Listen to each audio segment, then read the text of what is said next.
Good morning, everyone. This is Children Come First with Dr. Daria Brzezinski, 7:50 a.m. on your radio dial. We're here every Tuesday from 10 to 11 a.m., bringing you issues regarding children, their families, education, preventative health, and how we can bridge the gaps between the problems we're having with children today and how we can create solutions. Now, today we have Dr. Roslyn Berne. Dr. Roslyn Berne is former principal of Tandem Friends School in Virginia. She was vice president for administration at UVA. She was director of admissions at the Darden School and Smith College. She's done extensive travels in India and Nigeria. She was trainer for the National Association of Independent Schools. She's an honoree for the Kluge Foundation, Women Leaders in Higher Education, the Ethics Institute, and Women of Distinction. She was professor of ethics, and her authored articles on managing diversity, reflections on organ use, environmental ethics, and educating for the future. And good morning, Roslyn. Good morning, Daria. Roslyn is a wonderful human being. I've known her for a very long time. And let's start, Roslyn, you've got so many distinctions and pluses. I forgot to say that you're now professor at UVA. And let's start from the beginning. And you've done a recent article, Women at Work, Women at Home, Women in the 90s. Let's talk about women and their relationships in terms of their children and their families and their careers. Well, this is a very important topic for me personally as well as professionally. And I reflected recently on how the role models in my life are all women for whom work was very important economically for the family. I grew up in Philadelphia, as I know I've shared with you, and I look back on the generations of women around me, my aunts, my mother, my grandmother, even my great-grandmother, all hard-working and quite full-time in their work as women taking care of families. So all I knew in my role models were hard-working women who also attended to the life of the family.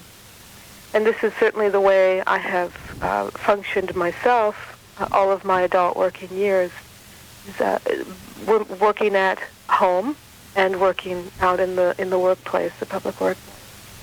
The question for me most recently has come, at what cost do we extend ourselves outside of the home? At what cost to our children? And how can we follow our hearts and our intellects and our potential to bring good things to the world while also being sure that we start that work in our own homes? So the question doesn't have any simple answers or solutions. I think mostly we have to do a lot of talking and thinking and sort of working through the labyrinth of our own lives until we find the right balance. Now, that is difficult. Can I tell them a little bit about who you are? Roslyn has overcome many obstacles from her own personal life. She was born in Philadelphia. She is a woman of color. She has Jewish background, and of course, she's a woman in professional world, so she had many, many obstacles to overcome personally, plus a mother with young children. And I have a lot of respect for Roslyn, as you probably have already guessed. She was an incredible human being in terms of being the director of a Friends School of all things. And Roslyn, how did you reconcile yourself to working your career and being a mother of young children? What did you do? Oh, I think in a way I asked my children to make a sacrifice. I had been the director of admissions at the Darden School, which is one of the most highly ranked graduate business schools in the country. And as its admissions director, I was, if you can imagine, on the road nationally, meeting with prospective students and working very, very long days and evenings in the process of managing that function. And my first born child came into the world, and the first thing I had to figure out is how to make breastfeeding work when I was on the road. And so from the beginning, I think I asked my children to make a sacrifice. I ended up with with la leche coaches and pumps and freezing milk and, having other people feed my babies and live in au pairs and nannies and those kinds of things so that I could go out the door. But it was emotionally quite painful. And I changed jobs early because my dean recognized that the struggle was really so much. And so for a year, I took on teaching that was more flexible. But it wasn't long, not long at all, before I had a dream. And in that dream, I was running a school. And it was one of those dreams where it has a different quality than the normal everyday dream. It almost seemed prophetic or like a leading, as Quakers would say. And I woke up from it and turned to my husband and said, I have to run a school now. And that came to be right after the birth of my second child. So when I marched off to run Tandem Friends School, I had 2 in diapers. And as to how I made it work, I think my children are fine. I think they're healthy and they're happy, but that they have had to step back from the way they would have liked to have a relationship with me. I often was working at night at meetings or at home on my computer, finishing up a dissertation and a defense while also running the school. So I often said, not now, Mommy can't, Mommy can't. They found their way, as children do. Children are resilient, as you know. They find their way. They pursue their needs and have them fulfilled, and I think they developed wonderful relationships with other adults, like my parents, for example, and my husband's parents in this community. One of the reasons it worked for me and my children is because we had the extended family right with us in the same community. That's why I think it worked for many women for so long, is because of the way we lived in community. Children were essentially attended to and raised by a number of adults who cared about them and loved them. And I think because I had the blessing of my parents and in-laws in town, I felt a little more at ease about my choices, my career. Did you feel a sense of guilt when you were at work, or did you feel like you could concentrate on your work? I don't remember ever having a feeling of guilt, except when my daughter was quite young and I was dropping her off at daycare every morning, and she would clutch to me, dig her nails in and scream and sob, and that was pretty tough, to peel her off and drive away. That was hard, really hard. And she, the daycare people would say, just go, she'll get over it. She never did stop crying when I left. It was probably 2 years. And so I do sort of wonder whether she was not taken care of the way she might have been had I made a different kind of choice. That's probably the only guilt I felt. Mostly what I felt was a sadness in not being able to have everything that I wanted. I wanted my career. I loved my work. I was quite fulfilled and challenged by my work.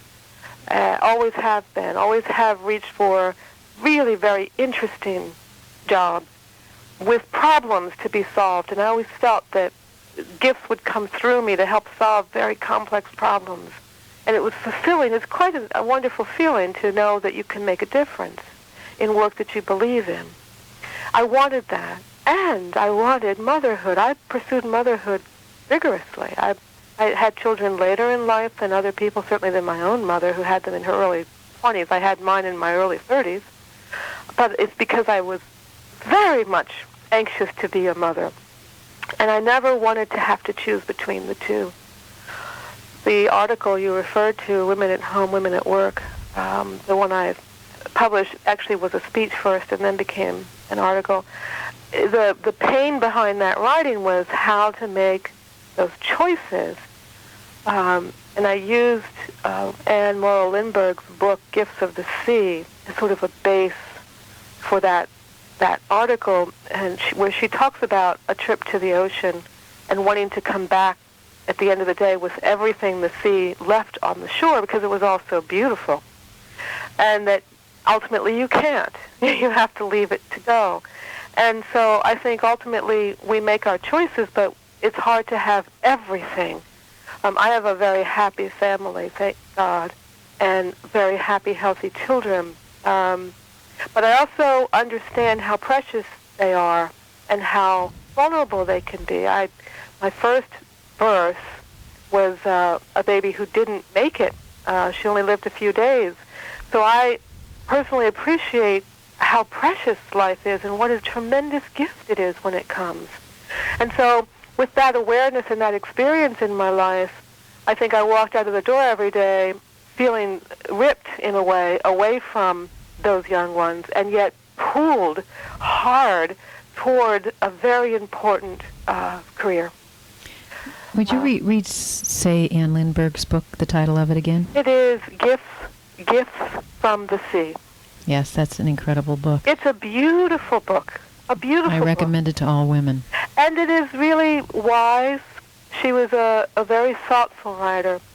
And it was a gentle book, but it was a clear book. Yes. You know? Very much so. Yeah. Now, you are touching on many issues that many of us career mothers have had to deal with in our lives, and I too have had the same problem with having to been raised in a family where I had a tremendous work ethic and worked as a mother, and all those pangs of motherhood, and wanting to be a career mother and wanting to be home with your children as well. And I think our times are certainly changing, and perhaps your suggestion of the things that happened to you with regard to having grandparents raise children are one of the answers for us mothers who want to be career mothers, by having community. Community is so central. At least it used to have such a central place in our lives. And then I think the 80s and the 70s and 80s brought us fairly radical shifts in the way we lived together. I think this was the time, the height of the time when families started breaking apart geographically. I am remembering the matriarch of my family, and perhaps you similarly had that experience. A lot of people remember that the family was held together by a matriarch or perhaps a patriarch who, for example, for us, the Sunday plans were always obvious. You went to the grandmother's house for dinner, and all the aunts and uncles and cousins were there. And I felt raised by my parents and all the aunts and uncles and grandparents and great aunts and uncles. The sisters and brothers of the grandparents were all part of the extended family that attended to our raising, our values, our care. And so then I think what happened for many of us is people pursued wonderful new opportunities that were opening up, especially for African American families and other families of color who might, and others who were now coming into higher education and coming into opportunities to expand employment. Whether it was military or what have you, people started launching out their careers away from the geographical region of the matriarch.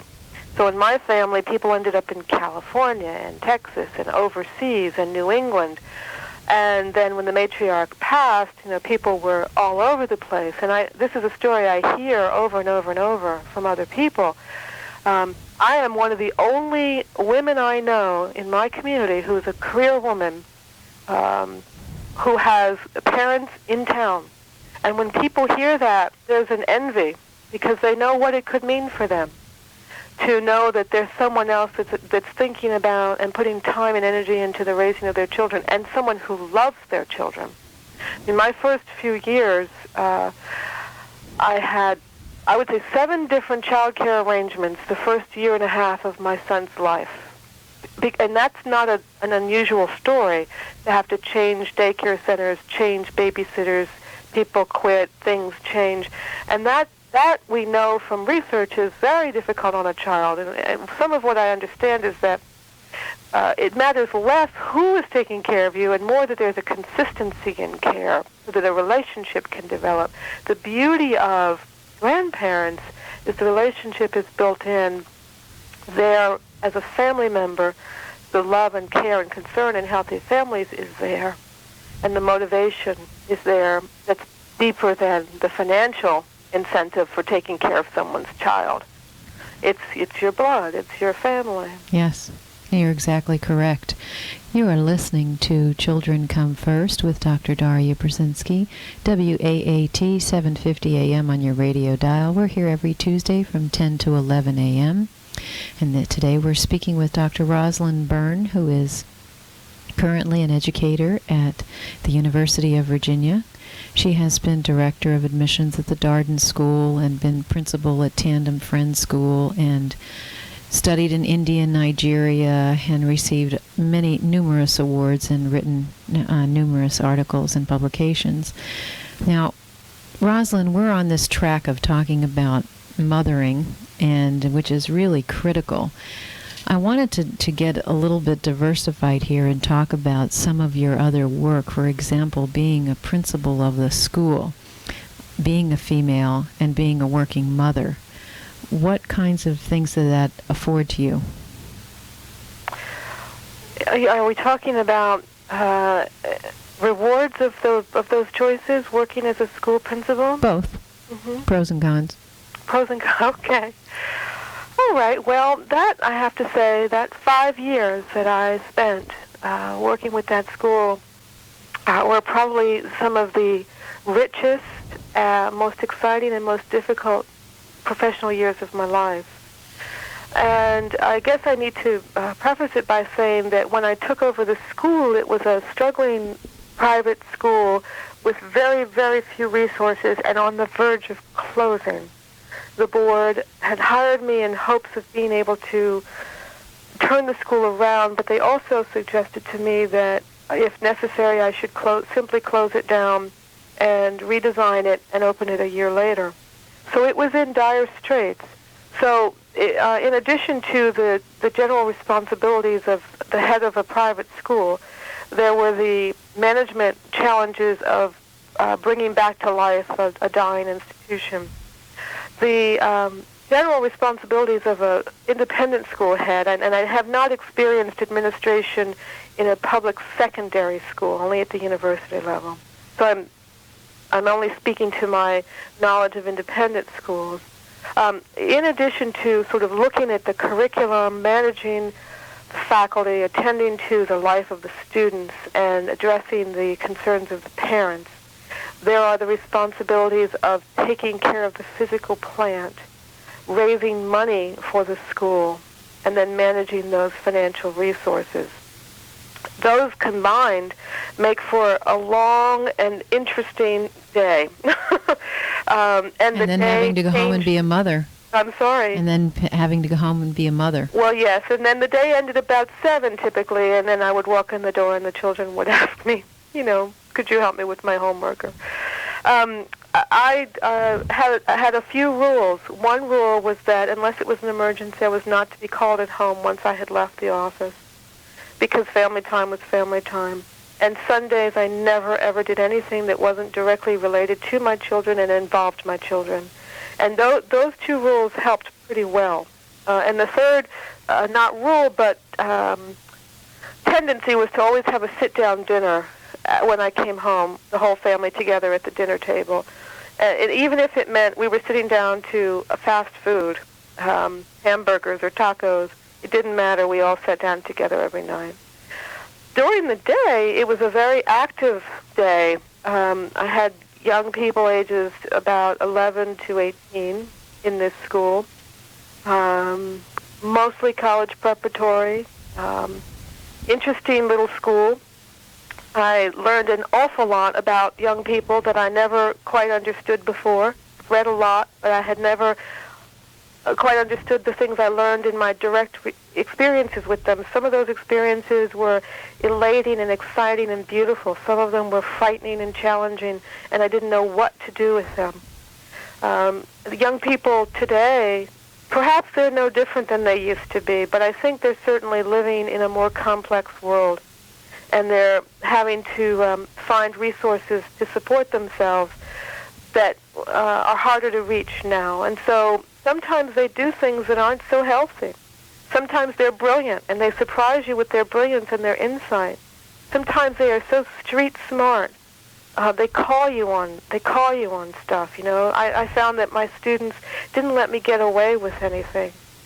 I would try to sort of be the adult and be the authority and hold the line with them. And if I was disingenuous in any way or fake in any way, they called me on it. So working with them was like having a mirror in front of me all day long, and I really appreciate that. On the other side, and I learned a lot about myself in that process. On the other side, there were some traumas that made me terribly sad, and they were not unique to my school. They're happening all over the country. Jane Healy and others write about the state of adolescents and their brains and what's happening to their brains and why, and their need for stimulation, their need for rapid change, their need for sort of entertainment in the classroom. I'm concerned about a sense of self and what's happening to that sense of self for young people. The truth is that as hardworking as many of them are, I think some of them are struggling with a sense of what things mean anymore. So there was all that in my work. And then there were the parents, many of whom, I have to say, needed help with knowing what it meant to parent and would often ask, what shall I do, out of fear as well as ignorance. You know, when you work with the nuclear family and you try to do it all by yourself, you know, where do you learn? How do you get information? How do you know what works and what should be done with regard to children? And so I think schools are having to do a lot of child rearing now with parents, if not for parents. Of course, there are exceptions to that, but I find that parents are trying to figure things out as much as kids are, as much as school superintendents and principals and teachers are trying to sort out what the best way is these days to teach young minds. Parents are trying to figure out, how do we raise these children, especially given that they raise them in a way in isolation, separate from community. So my work, my daily work, was not just sort of paper and pencil, working with budget, working with hiring, working with details around curriculum and faculty support and faculty direction, but it was emotional work. It was the work of trying to feed a school community with heart so that people felt supported and loved and cared for in their learning environment. That became the essence of my work, looking directly in young people's eyes and connecting with them on a soul level, building a garden for meditation, sitting with them in silent meditation and prayer during the week. Those things became what gave me the most drive to keep going in my work, because that's where people really sort of sucked up there and fulfilled what they needed in the school setting.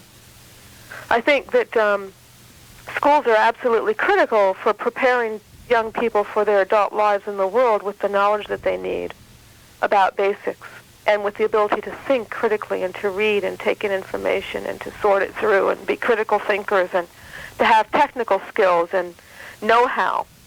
But schools have a very important role around the development of a sense of meaning and purpose in one's life. And how do you educate for that? Well, that's a very important discussion that I hope we're going to begin to have now. I was going to say, you're just moving right along here. Oh, did I get ahead of you? No. This is great. I'm having a wonderful time, as always, listening to you, Roz. This is what we'll tell our people, that they are listening to Children Come First with Dr. Daria Brzezinski, WAAT 750 AM on your radio dial. And we're talking today with Roslyn Berne, who now is a professor at University of Virginia, but has also been principal of a Friends School in Virginia, director of admissions at the Darden Schools, traveled extensively in India, Nigeria, and recipient of much honorable recognition, and just an incredible human being, as you've discovered, who struggles with many of the things that we mothers are struggling with in society today, keeping our careers, being a parent, and doing our profession simultaneously, and doing them all well, which is extraordinary. We have also talked with other people here on our radio broadcast with respect to having community again, where we have support from our community with the elders of the community. Maybe if your grandparents don't live in, or parents live in the area to help you with your children, perhaps you can adopt some grandparents. As Rosalind said, this was one of the critical means by which she could continue with her career, because both her parents and her in-laws were in town helping her out with her children at a time when she needed them. And we're going to be discussing, Roslyn led into information on working with the emotions and the spirit of children, which we're going to be talking about in our second half hour. If you'd like to phone us or find out about anything that we talk about on this station, you may call us at 570-639-2931. That's 570-639-2931. Or you can email us at prokids, P-R-O-K-I-D-S, at rlc.net. That's prokids at rlc.net. And again, our phone number we'll be telling you continuously throughout this broadcast is 570-639-2931.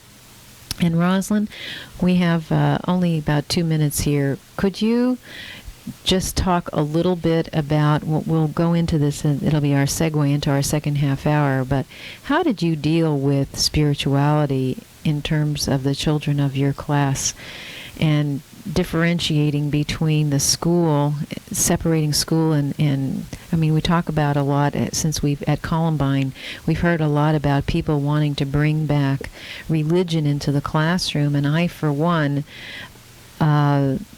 there's a huge difference to me between religion and spirituality. For example, I wouldn't want my children in the classroom praying different prayers from different religions, but rather I think spirituality is a much broader term and something that we really need to look at as far as education for the 21st century. Well, certainly I hope we'll have time in the second half of this. Well, we have a whole half hour, Good. and we only have 1 minute right now to go. Let's just say that I think even Thomas Jefferson, who we would look to as sort of an author of so much of what we hold dear in our Constitution and in the way we pursue education, even he understood there to be a need for attending to the life of the spirit in the school setting.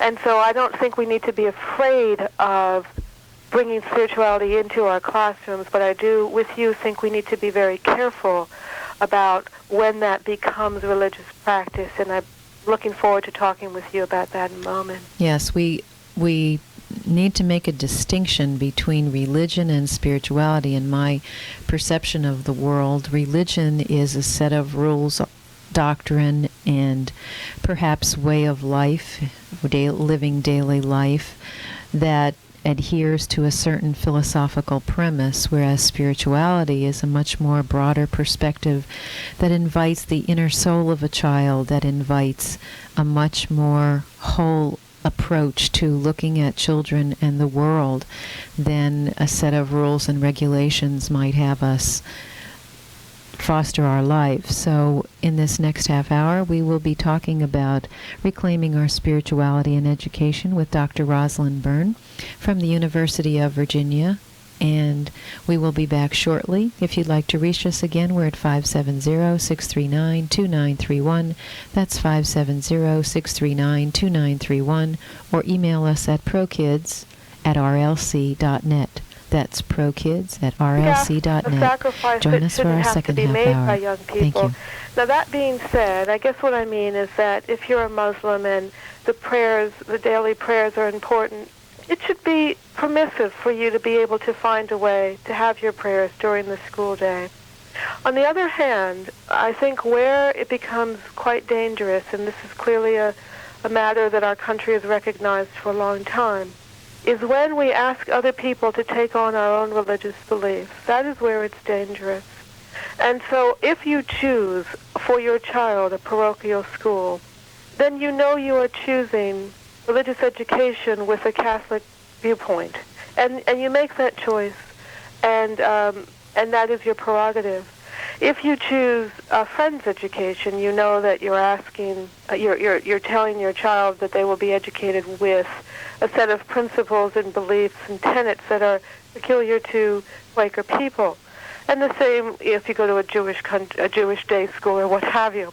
Now, what we have in this country is a very clear commitment to keeping separate in our public institutions religious teachings and practices from the process of educating our children.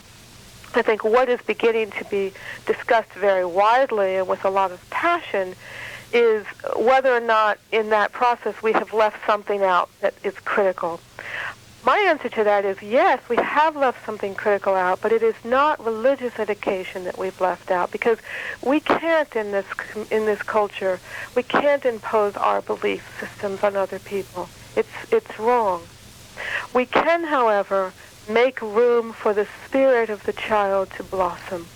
We can identify as part of the human being a mind and a psyche which also work together with a soul, with a spirit. Now, the question of whether there is a spirit or not is clearly in some ways a theological or religious question. And people for whom religion is not a valid pursuit might have trouble with the language of spirituality. But I'm not so sure it's that important that we tease out and separate from ourselves the body, the intellect, the brain, the spirit, the soul. We are one. But if we allow ourselves to consider that within the person there is a heart life, there is a breath life, there is sort of an expansiveness of being that reaches for the highest good, that reaches for its own potential in a loving way, I don't think that that's about theology. And yet, I think it's bigger and broader and deeper than secular humanism, which is certainly the practice of honoring and acknowledging the value of each human being. I think we're going a little further here towards spirituality when we talk about, because there is an essence that we all share, however you want to define it. If you want to define it as a spirit essence, which is the way I tend to, or perhaps you define it differently, but it is broader and bigger than the brain cells. I don't know how you get your hands around it. We haven't yet developed the instruments to measure it, and I don't know if we ever will. But I think most of us, if we allow ourselves to experience sort of a wholeness of what it means to be alive, we would feel and sense that we are broader and bigger than the way we've defined ourselves in our little boxes, in our little lives of employment and school, where it feels to me like we've partitioned off a little piece of the self to go to work and a little piece of the self to go to school, and we play the roles that are asked of us, and we pursue those responsibilities the way we're told in those boxes. What happens if we take the boxes off and say, in the expansiveness of my potential as a human spirit, what can I be, and how can this environment give room for that? Why don't we ask that question of our schools and our employers and our families? Now, as an employee or as an employer of people, for example, I was always very, very careful to make sure that family came first, whether it was tending to an ailing mother or a child, and that taking care of the self came first. My thought was always, if someone is delighting in their lives and they're happy and they're healthy and they're whole, I can't expect any more in the productivity of them as a worker than what they'll bring me, which will be everything. They will bring me everything. They will bring me hard work and devotion. But if they come crippled, and if they come broken down, and if they come feeling disconnected from one another, then life is going to be tough in work. Now, this is true for school, too. When the child walks in the door and they are coming from a home that does not give them room to breathe and thrive and grow, we get the product and we have to fix it. And the state mandates that we fix it, and the expectations are that we fix it. But conversely, it happens the other way. They leave the school broken down sometimes. Home sends us healthy children, and sometimes we break them down as educators. And part of the reason that happens is because we compartmentalize the person's mind and take hold of that as what we're educating, when in fact we're educating an entire person. And that person includes the inner life. That includes the inner life. And that would be the word I would use for the spirit. That was a tremendous explanation. Now, how do we reclaim that spirituality as a day-to-day operation in the classroom? What kinds of things can we do to do that? You know, there are actually all kinds of classrooms, schools, and teachers that are sort of making room for the life of the Spirit. And they're not necessarily new. There's some school systems and schools that have been around for a long time that have been working in this way.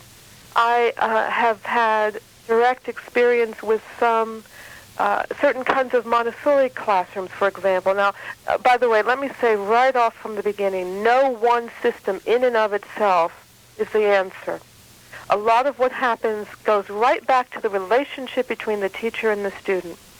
So I think that even within traditional academic systems, if teachers are given room, and if they're given a creative expression within the classroom, and if their hearts are filled with love for those children, and if they're supported by the school, there's a lot of different ways that we can attend to the inner life of the child.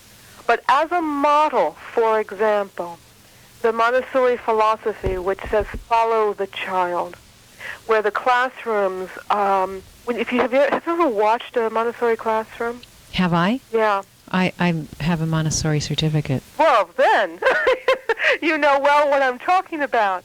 I am so inspired every time I walk into a Montessori classroom and see that the curriculum follows the child. And not just the child defined broadly, but the individual child, so that one child could be just starting to learn how to manipulate 10-digit numbers, and another one can already be on multiplication in the same classroom, and it doesn't matter where the individual children are in terms of their learning and development, because the classroom gives room for that. And then what happens is the competition falls away, and the children are there for one another.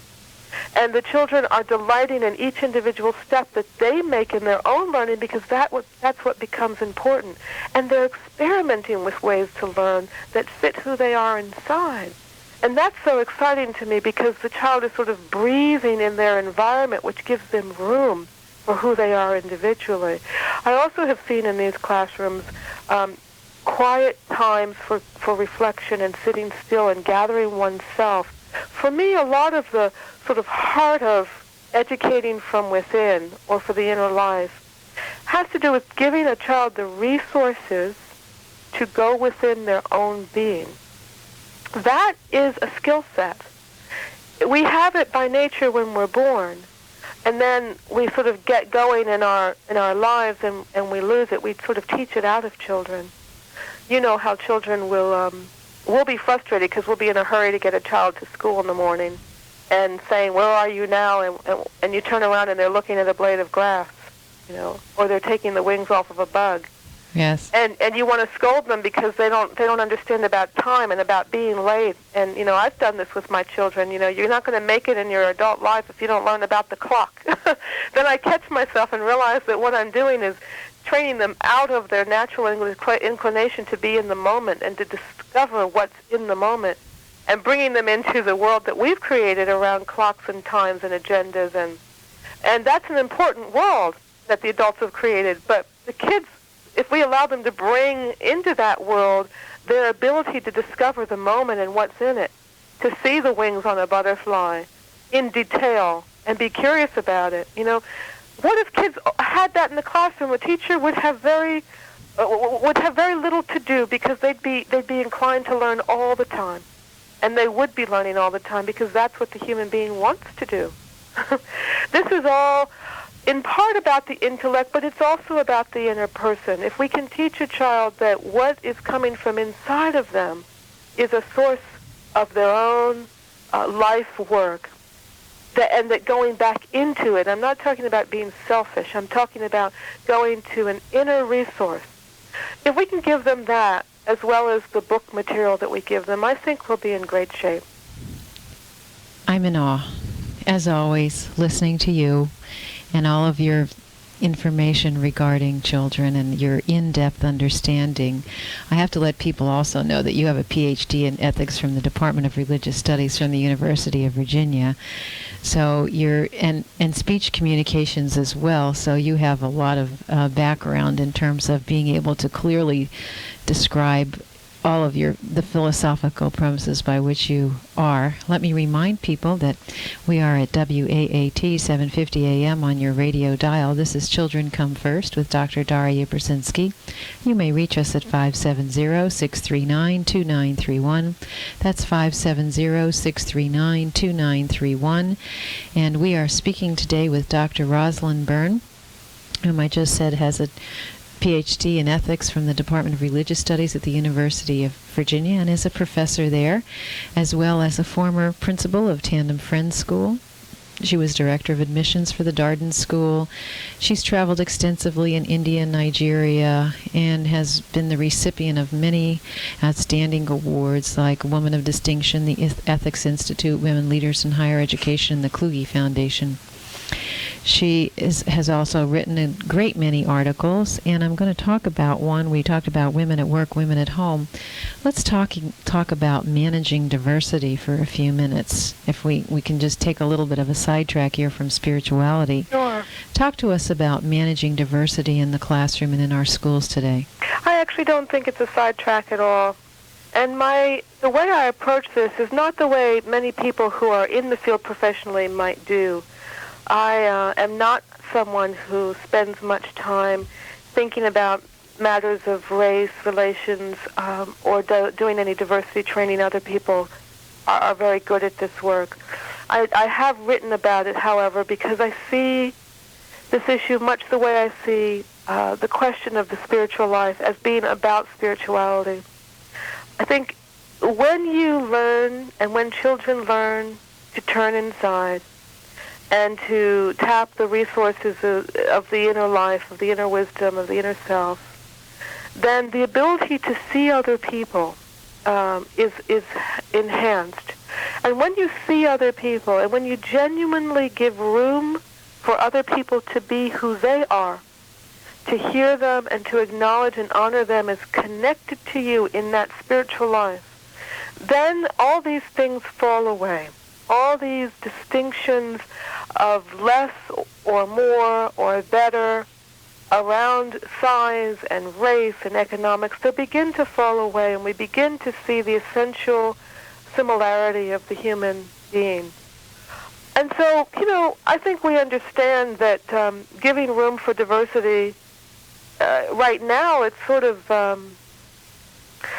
I think it has certainly political overtones because of our history of being tending towards racist behavior in our culture.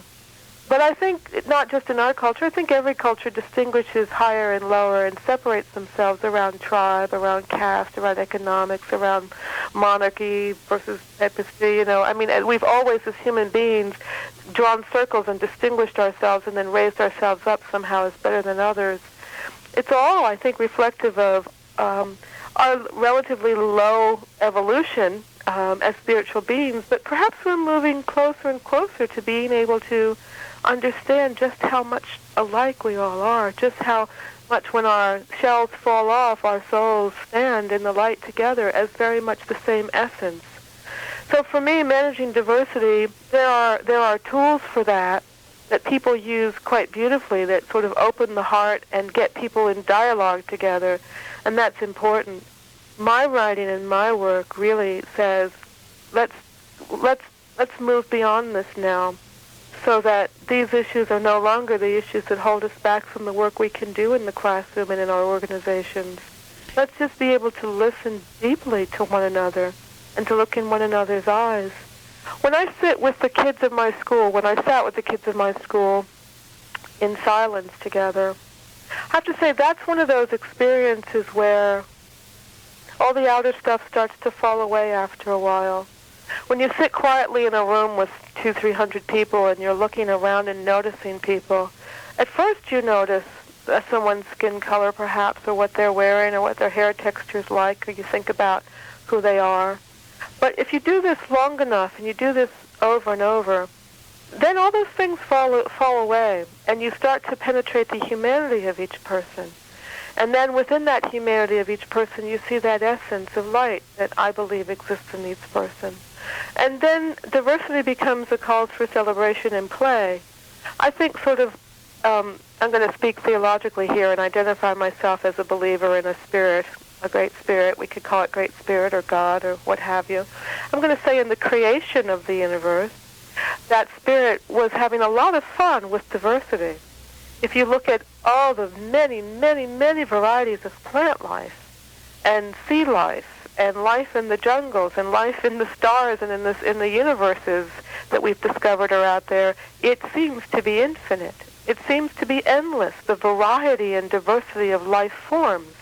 What a delight this Creator must have had and continues to have in experimenting with all the various forms that can come through creation. Well, isn't the human being the same? And so isn't diversity a matter of sort of delighting in creation and celebrating in joy all that's possible through the infinite possibilities of creation? To me, it makes me giddy almost, just almost giddy to think about all the different kinds of people that come from creation. And what might I learn and discover in that? What might I learn and discover in the eyes of someone whose blood carries different genetic messages than my own? And not to make people all the same, not interested in that. I am not interested in that. I'm interested in learning what yet this other person has to teach me or to show me about how to walk on the earth. As an African-American woman with Native American blood and, like many African-Americans, some European blood, I find that I am a different person from my Jewish husband who has Lithuanian and German blood. Different not just because my brain is different, but I can feel that that my bloodline carries information that's different from the information his bloodline carries. And the way we respond to rhythms and ideas and the way we walk in our bodies and the way we interact with other people are informed by the information in those bloodlines as well as the cultural practices that we were exposed to growing up. And I just get a kick out of feeling those differences and sharing them. And I would love to see us approach diversity in this way. Not so much as a pathology that we're trying to mend or attend to, but as a process of discovery. I concur. Yeah. That is just an amazing description of diversity, and one which I think most of our viewers would definitely look at. And I was thinking of all the people that I've known who we might quote-unquote call rednecks in the state of Virginia, and I was wondering in my mind as you were speaking how we could possibly get them to look at, from their cultural perspective and their ethnic perspective, how we can possibly begin to have them look at life so differently and so uniquely as to say that we are all one, we are all the same, and yet it's our differences that make us unique and special. And certainly, Roslyn, you are one of those unique, special people in the world who is able to communicate that kind of information to people. How can we possibly reach people? We've broken them, as you said earlier. We've broken many people through our educational system and created much of the diversity that we have today in terms of people's ability to get along together. We've created competition so that it's not a healthy competition, but an unhealthy one where we're trying to beat each other out or get better or win or make more money. And I was sitting here wondering how we could possibly create in our culture today an atmosphere where we can develop that spirituality that you were talking about, that inner self, and perhaps the only way is through our educational system. It's certainly an important way. It's certainly one of the very important ways. I think the churches can do it, and the synagogues and the temples can do it too. I think we all have a role to play. You and I happen to be interested in education in particular. It's a major institution in this country, and therefore it has a responsibility to do the best it knows how as we learn more and more about human beings, the best it knows how to give children room to learn as broadly and openly as they can, keeping themselves intact as human beings and reaching for their potential. Now, I guess part of my skepticism tells me that our educational systems sometimes are simply preparing children for the marketplace, for our economic system to continue to thrive, as contributors to the creation of new products and the marketing of new products and the consumption of products. And I think that's all very important. You don't spend 10 years in a business school and not appreciate that economics is important and that consumerism is important. However, I'm just wondering, what else are we educating for? The ability to earn an income, status in the community. What else are we educating for? Why do we build schools? We certainly are educating for a different purpose than we used to. Not long ago, not many people even had access to schools. And now virtually everyone in our country has access to schools. And we feel an obligation to give them an education. I'm just wondering what people think that means, what the content should be. And of course, this is sort of the subject of a lot of political debate right now. In Virginia, we have the question of standards of learning, because there's been sort of a decision that there's certain things every child ought to learn at a certain time in the educational process. And the content becomes very important. Do you know these facts? Can you do these manipulations? If so, then you can move on. But what else is there, and why those facts? And why at that time in a child's life do you need to know certain things about the government? It's sort of, I hate to say, I think some of it is more random than we all allowed ourselves to believe. I agree with you completely. And how do we determine what to fill our children's minds with, really? It is all up to us how we're going to fill our children's minds and how we're going to measure whether they're being successful. Certainly, it's sort of an adult determination about whether children are being successful or not. We're the ones who tell them, who measure it, and rank them on their success according to our standards. Where does that come from? What would happen if we asked a child what was important to them to learn? Maybe someone will say, well, a child isn't developmentally capable of knowing what is important to them to learn. And I think yes and no. I have a feeling that many more children have the ability to be able to learn far more than we give them credit for, to know what they want to learn. It is up to us adults to learn how to listen to what children want to learn. Now, this word you just said, listening, is so important. You see, I think that's one of the most important elements of education. And it's also one of the least attended to. You couldn't have said, from my perspective, a more important word than the word listening. I think that as adults, we do have a lot of information children don't have. That's obvious. But we also fill that information with values. Values about what we want children to become and to be as they become adults. And so in all honesty, I truly believe that a large part of our educational system is to prepare children to become what we want them to be as adults in this society. Now, what if we added to that formula the profound intent of listening to the child and teaching the child to listen to one another and inside of the adult community? What do you imagine would happen if learning to listen became a central focus of education?